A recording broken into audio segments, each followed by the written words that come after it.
សូមរៀបចំចាត់ចែងចុះបបិទ្ធព្រះអង្គដ៏ចម្រើនទូលព្រះបង្គំនិងចាត់ចែងតាមកាលគួរក្រាបទូលសូមព្រះបរមរាជានុញ្ញាតទូលបង្គំសូមព្រះរាជអង្គរៈ100នាក់ដើម្បីទៅសម្អាតទីតាំងយើងរាជានុញ្ញាត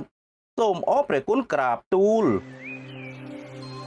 ណែលោកមហាមាត្រទាំងឡាយព្រះករុណាជាអម្ចាស់នឹងប្រកាសនៅលក្ខខណ្ឌនៃការប្រមាញ់មរឹកនៅពេលនេះដើម្បីឲ្យការប្រមាញ់មរឹកនៅពេលនេះប្រព្រឹត្តទៅដោយរលូននិងត្រឹមត្រូវគ្រប់គ្នាមាននីតិបាញ់មរឹកដែលនៅចំពោះមុខនរណាបាញ់មរឹកបានយើងនឹងប្រទាននៅអំណោយជាទីគាប់ចិត្តជ័យយោព្រះរាជាចូលចម្រើនព្រះរាជាចូលចម្រើនព្រះរាជាចូលចម្រើនតែថាប្រសិនបើមរឹករត់រួចចំមុខនរណាអ្នកនោះនឹងមានទោសដល់ជីវិតព្រះករុណាថ្លៃវិសេសទូលព្រះបង្គំយើងខ្ញុំបដិញ្ញាតាមព្រះរាជបញ្ជាក្រាបទូលប្រពៃណាសូមលោកឧបរាជប្រកាសចាប់ផ្ដើមចុះ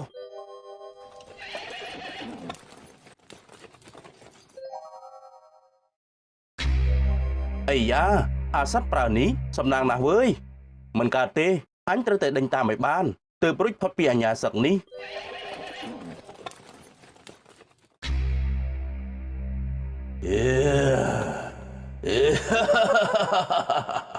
យើងកំពុងតែឃ្លានផង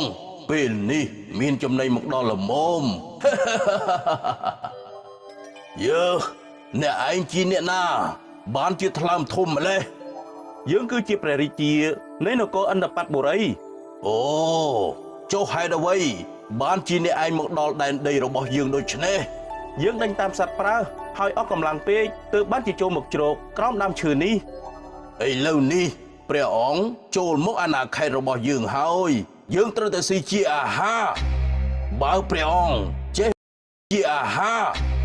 បើព្រះអង្គចេះមលតរធម៌សំដែងឲ្យយើងស្ដាប់យើងនឹងលែងព្រះអង្គទៅវិញបើមិនចេះទេយើងនឹងបរិភោគមិនខានឡើយមលតរធម៌នេះយើងមិនចេះទេតែមានអ្នកប្រាជ្ញនៅក្នុងនគររបស់យើងចេះបើយើងអនុញ្ញាតឲ្យស្ដេចទៅហៅអ្នកប្រាជ្ញមកយើងនឹងបានស្ដាប់ធម៌តែបើស្ដេចនេះមិនមកវិញយើងនឹងបានលេះស៊ីមនុស្សទាំងអស់នៅក្នុងនគរនោះមិនខានយើងអនុញ្ញាតឲ្យព្រះអង្គទៅហៅអ្នកប្រាជ្ញនោះមកសម្ដែងធម៌ឲ្យយើងស្ដាប់តែបើក្នុងរវាង7ថ្ងៃមិនមកទេយើងនឹងស៊ីមនុស្សទាំងអស់នៅក្នុងនគររបស់ព្រះអង្គមើលលោកឧបរាជចូលកោះប្រជុំអ្នកប្រាជ្ញក្នុងព្រះនគរយើងជាបន្ទាន់ព្រះករុណាថ្លៃវិសេសនៃលោកអ្នកប្រាជ្ញទាំងឡាយតើមានអ្នកណាចេះមលតរធម៌ទេបបិទ្ធព្រះអង្គដ៏ចម្រើនពួកទូលព្រះបង្គំមិនចេះទេក្រាបទូលបើដូច្នេះព្រះនគរយើងនឹងដល់គ្រោះថ្នាក់មិនខានត្បិតយៈកំណាចឲ្យយើងមករកអ្នកប្រាជ្ញទៅសម្ដែងមលតរធម៌ឲ្យស្ដាប់បបិទ្ធមហារាជទូលព្រះបង្គំឮថាក្នុងព្រះនគរយើងមានធនជ័យកុមារមានប្រាជ្ញាជ្រាលជ្រៅអាចដោះស្រាយគ្រប់ប្រស្នាទាំងពួងបានកូនក្មេងទើបអាយុ7ឆ្នាំនឹងគ្មានទៅចេះអីទេចាំទូលព្រះបង្គំទៅរំពឹងគិតមើលសិនព្រះអង្គកុំព្រួយព្រះទេយអីមើលព្រះបង្គំរកនឹងមិនឃើញទេក្រាបទូលបើអ្នកឯងមិនចេះមិនដេចក៏តាំងខ្លួនក្រនបានម្លេះយើងបញ្ជាឲ្យអ្នកឯងទៅអញ្ជើញធនជ័យកុមារមកព្រះបរមរាជវាំងជាបន្ទាន់ព្រះករុណាថ្លៃវិសេសណែមហាបណ្ឌិតតើអ្នកអាចជួយដោះទុក្ខយើងបានទេតើព្រះអង្គមានទុក្ខអ្វីទៅក្រាបទូលស្អែកជាថ្ងៃគម្រប់ទី7បើគ្មានអ្នកប្រាជ្ញអាចសម្ដែងមលតរធម៌ទេនន្តិយៈនឹងស៊ីមនុស្សមួយនគរយើងនេះមិនខានបបិទ្ធព្រះអង្គសូមកុំមានព្រះតីវត្តទុកអ្វីឡើយ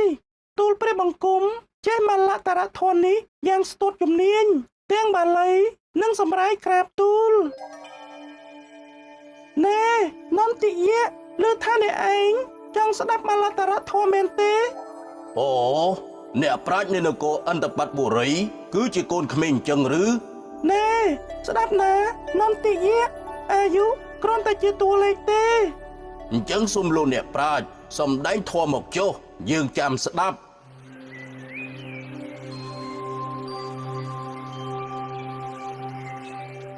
បបិទ្ធលោកអ្នកប្រាជ្ញថ្ងៃក្រោយបើមានសេចក្តីទុក្ខសូមនឹកដល់យើងនឹងទៅជួយយកអាសាភ្លាមប្រពៃណានន្តិយៈ យើងសូមលាអ្នកទៅព្រះនគររបស់យើងវិញហើយដើម្បីលបងសមត្ថភាពរបស់អ្នកទៀតយើងបញ្ជាឲ្យអ្នកប្រណាំងសេះនិងអ្នកប្រាជ្ញដទៃទៀតអ្នកណាចាញ់នឹងត្រូវមានទោសដល់ជីវិតបបិទ្ធព្រះអង្គទូលព្រះបង្គំរកសេះមិនបានទេទូលព្រះបង្គំសូមរាជានុញ្ញាតរត់ដោយកម្លាំងស្មងប្រណាំងនឹងអ្នកប្រាជ្ញទាំង3នាក់ដែលមានសេះលឿននោះចុះយើងរាជានុញ្ញាតនន្ទិយៈពេលនេះយើងមានទុកហើយសូមមកជួយយើងផងកុំភ័យលោកគ្រូចាំកូនសិស្សទៅជួយ